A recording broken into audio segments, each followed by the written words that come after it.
Good morning and welcome to Driving Force Radio, where we seek to discover what drives today's leaders. On today's show, my co-host is Kelly De La Torre, my friend from Rapid Tech Transit, based here in Denver, Colorado. How are you today, Kelly? Great, Jan. Kelly, today we have a great show going on. This is a really exciting show because we talk a lot on this show about the challenges of getting an innovation to market. Right. And we talk about there are certain market barriers, there are certain regulatory barriers, and how to find those and how to overcome those. We're approaching that from an entirely different angle today. Absolutely, and this will be a fun show. We have two fantastic guests. Our first guest is Scott Kesterson, the CEO of Spatial Terra Consulting Group. He's based out of Portland, Oregon. Welcome to the show, Scott. Hey, thanks for having me. And then we have Pete Gillette, a founding partner at Spatial Terra Consulting, and he's from Washington, D.C. Welcome to the show, Pete. Thank you. So, Scott, tell us a little bit first about Spatial Terra. What is it, and what's the premise? Well, Spatial Terra, I guess that the first thing to start with real quickly is who we are. In a sense, we're four partners that made up this company. And all of us have had experience working in conflict zones. Mm-hmm. So that's kind of the first thing we bring together. And so there's, obviously you have a lot of trust to go with that, but also you have a really interesting perspective on a lot of the challenges that we face.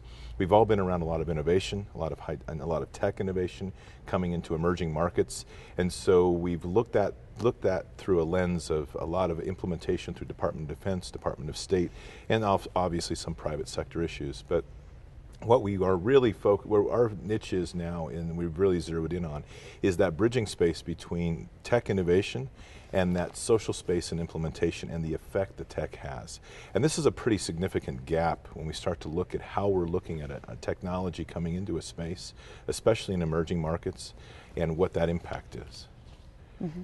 That is so, it's just very striking to me, this whole, how you guys take a look at this social space. Can you, and to me it's not exactly intuitive how you guys go about it. So can you explain a little bit more about what you mean by opening up this social space? Sure. I think the first thing we have to kind of frame this as is we're in a very different world right now, right? I mean, we look at the fact that, and the term I like to use, and as I referenced at the API conference when I spoke down there, was, we're one Twitter feed away from a global incident. So really, individually, there's a tremendous amount of power to the individual, and we're driven a lot more by emotional responses to things globally than we see ideological. So the ability to have a flash problem come up very quickly changes the environments in which we move, and we have to be sensitive to things at a whole new level. So let's take, for example, a study we recently did for a client. And we'll keep some generalities on this just for the sake of the client confidentiality. But we looked at a new energy technology, kind of a biotype technology going into an area in Africa, and alternative fuels. And so this looks like a very good concept. I mean, we're talking about bringing power to a local region, and it has a great feel-good concept because it's green, it's renewable, and it's very different than, say, the extraction type relationships that conventional oil and gas provide. But what was very interesting as we worked this model, and I'll walk you through this, is how we found that this technology was probably one of the most destabilizing inputs into the region that one could possibly do.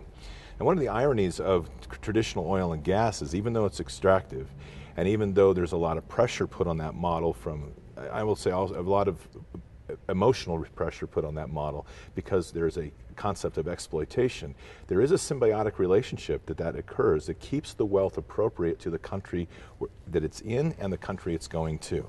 The thing we have to keep in mind is that in emerging cultures where you don't have developed economies, you don't have outlets and ways to move cash and to channel the wealth that we typically do in our culture, things we take for granted. So right.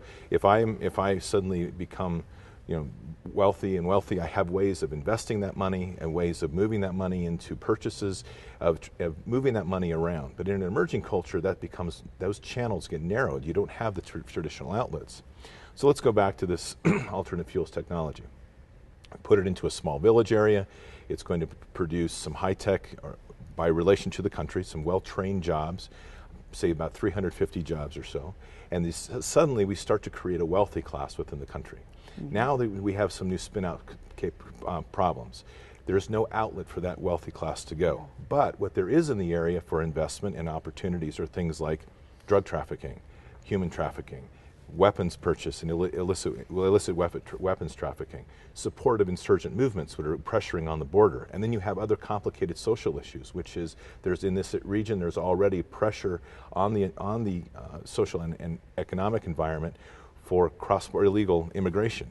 So now, because it's the one new hub for jobs, that has the potential to accelerate. So when you start to look at this input of this technology, which is very local, and keeping in mind again that alternative technologies base their success on selling the outcome of energy locally. So we have to look at this model completely differently now, and we have to take into account the social impact of what that means. Pete, anything? You know, another part of that study was there's a tremendous environmental impact as well. So part of that green energy that was supposed to be a really good product and was being sold that way, and for all intents there were secondary and tertiary consequences, not just to the environment, but the very population where they were seeking to help. Well, and it seems like, and after speaking with you guys a little bit, you know, you guys have a strong history with military. You've been in all over the globe. And so you understand this from a cultural perspective as well as the business side of it. And oftentimes I think you see these businesses going in to try to do good, not realizing the instability. And I think that's what you're trying to solve the problem in. Is that correct? I think that's well said. I think that there's a missing piece in these equations when we start to talk about putting technology into culture. I think there was a great quote put in relation to Afghanistan that's relevant here, which is that we weren't just introducing technology, we were creating an evolutionary shift in technology. That there was a gap, that they were just, so the example that I like to give to this is, it was a time up in Aruzagan when I was watching a guy with wares coming to market, pulling his camel, talking on a satellite phone. So here, this is just a great juxtaposition of technology. I will tell you that there's no connection to understanding how that technology works. All he knows is if he presses a button and dials, that someone on the other end answers. It might as well be a can and a string in between. Right. But it works. So there's an acceptance of technology, but there's not the cultural understanding or ability within the cultures to work with that change and that evolution. As Western cultures and advanced cultures, we've moved through those transitions. So technology at many levels has changed us, and we've become accustomed to what that means, and we're still struggling with it, right? So it hasn't gotten over, and we have to look at just the impact of what technology does to us, and then you magnify that by high measures of what that will do in rural environments, and effectively then that piece of instability, it becomes a very real issue when you start talking about introducing new technologies of any kind in these emerging cultures. Well, and I would think too, it also changes the way the social norms happen. I mean, many times in these undeveloped countries, you know, males are the dominant leaders in these communities, and now all of a sudden you're allowing children and women and different classes to be part of this conversation. Are you seeing that as well? I would agree. I think that goes back to what Scott was saying, that there's kind of a natural evolution of that technology, and there's a natural process, not necessarily democratic, but a more egalitarian process that may typically come out of technology. The companies we've worked with, the organizations we've worked with are very smart technically, and they have tremendous intellectual capital there, and they have very specific aims, but the problem is in bridging that gap, and they're not really assessing that vast gray space in between, and that's where we come in. And going back to what you said before about the environmental impacts, can you explain a little bit more about that people aren't looking out for the other impacts of introducing, say, a different type of alternative fuel? Well, biomass, for example, it's a great one. I mean, it's a great renewable process, and to use what we say, it briefs very well. But let's take an agriculture-based economy. So there's a limited amount of biomass. Now there is a point when you can consume the excess of biomass, but as demand for electricity increases, which is going to be the natural progression of things as you modernize, as you introduce tech into the region, right? So now we go from the one light bulb, and then we go to the cell phone, and then I want the computer, and then I want the additional light bulb in the house. Demand goes up, so the demand for biomass increases. Now what are you doing? You're drawing down the biomass supply that has been used in these areas of agriculture and other areas. Right. So now you're creating shortage. which is all in the framework of doing good and doing renewable. Right. I think the biggest thing that comes out here is that the idea of green energy has fantastic application, but we have to be very careful how we apply it, and we also have to admit that there's limits. And in understanding those limits, then we can better solve the problems. And really what we seek to do is, as we identify those limits, it's not to crush. And I think that's the one pushback. We've had some pushback from some of our studies, and people like, you're trying to destroy my great idea. And it's like, no, we're not. But you need to be very realistic about what the limitation of your product is. And when by understanding that, it's a better way to implement it. It's a better way to be able to present it to your investor class, to understand what you're really capable of delivering. There's nothing worse than over-promising and under-delivering, right? Right. We're very careful, too, in advising the careful selection of metrics. A lot of clients love the metrics of 90% agrarian society, 6% illiteracy, 10% electrical grid in this specific country. And those sound great for a green energy project or even a massive oil and gas investment.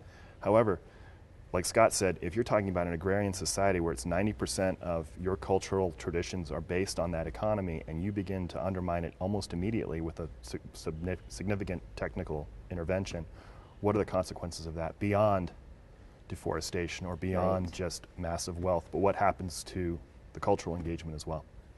So Scott and Pete talk about that a little bit. Spatial Terra is this consulting firm that works with organizations to help them understand this in developing markets as well as domestically. Yes. How are you helping customers? How are you helping business or technology companies bridge that gap? Because I think a lot of businesses aren't even aware that there is a gap. This is a good point. I think the first thing our first lens that we put on, and that comes from my film background. I'm always going to use that. Right. That's what I enjoy, because I think it's a great little way of looking at our world, right? So depending on what level of focus we give to these problems, we're looking at the tech, but our immediate shift is to start looking at the entire picture of what that social environment is that they're going into. That means a couple of things. It's going to mean often on the ground type assessments, getting to understand what those real relationships are like. If it's an emerging culture in a third world country, we're going to start to look at the tribal dynamics. We're going to want to look at the relationship to resources. We're going to want to look at what levels of technology that are currently there. And then you have to start looking at what the impact of this of this new technology is going to be. What's the range of that technology? Is it going to be local to a village? Is it going to be something that you're going to try to sell on the mass market?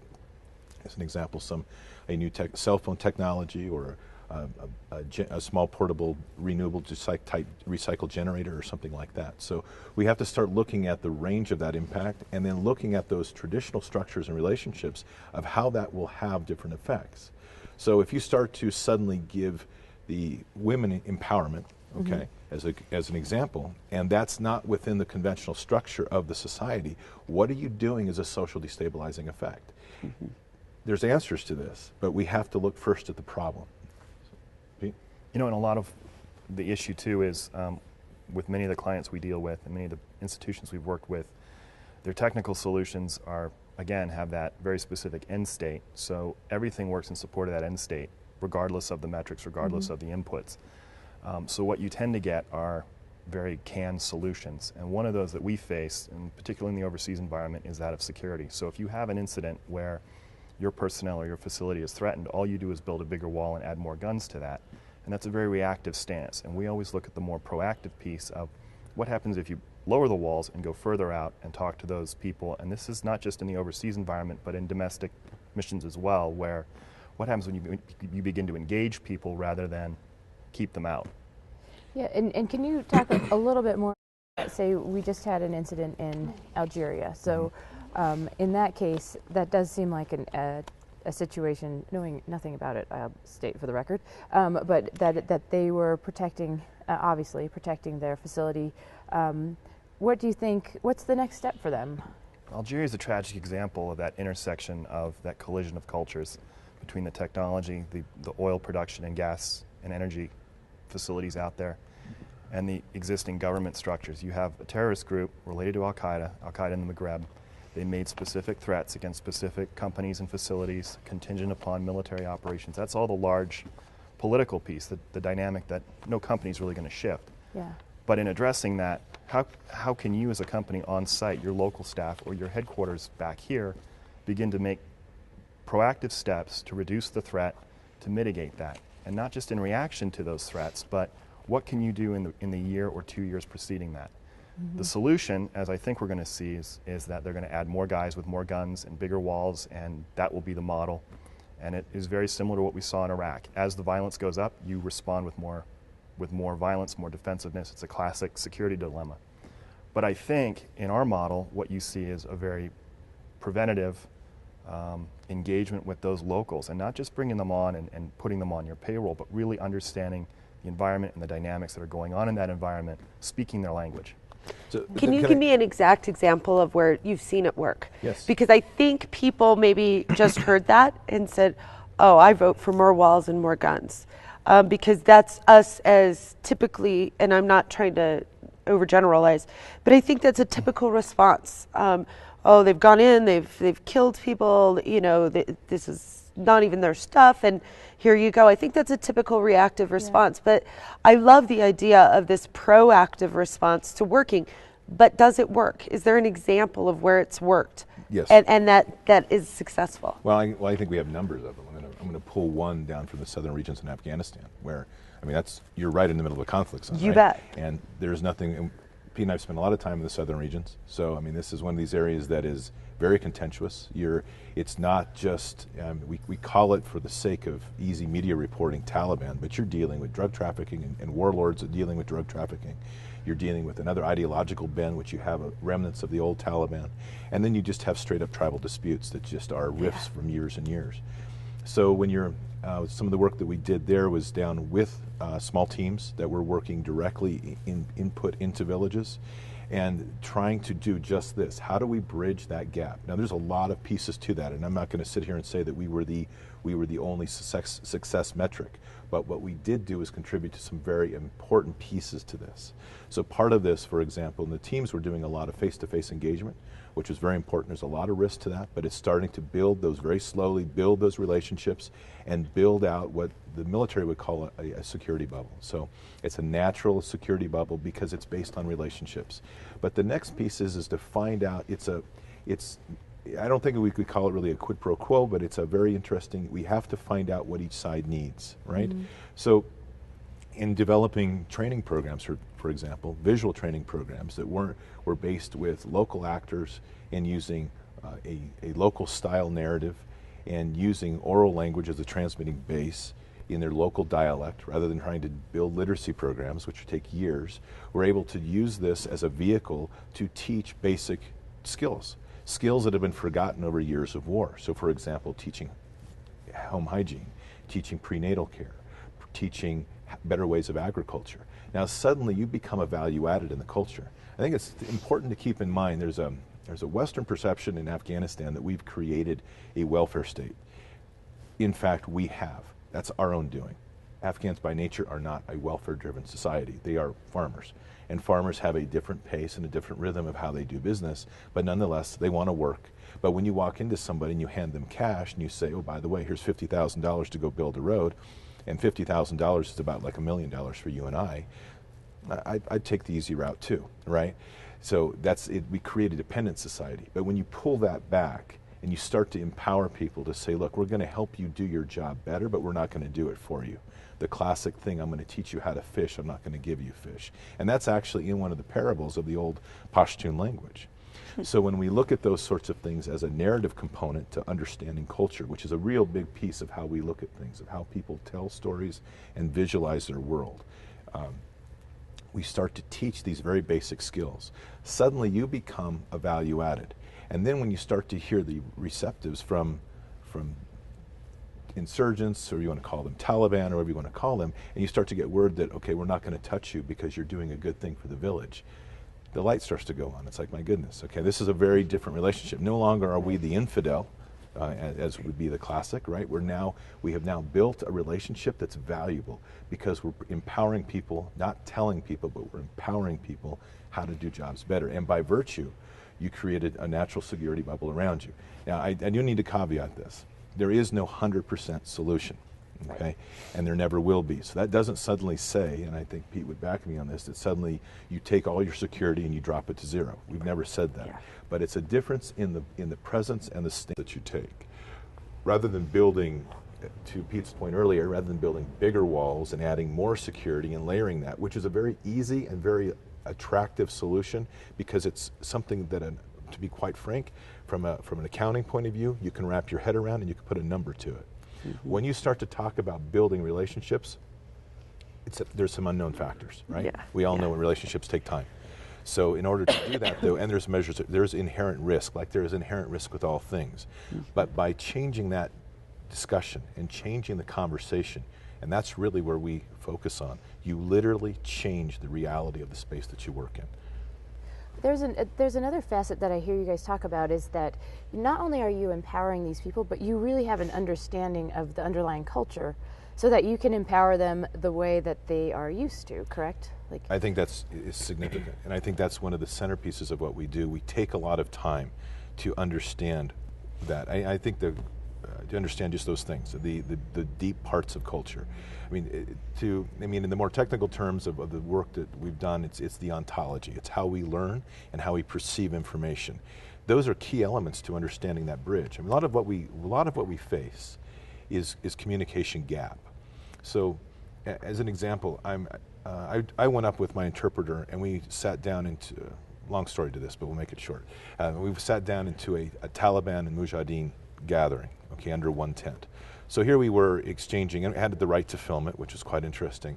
But what was most intriguing to me is that in the whole process of this conversation, the argument from the two sides, that outside of this sacred council space, they hated each other. But their contention with problem was exactly the same.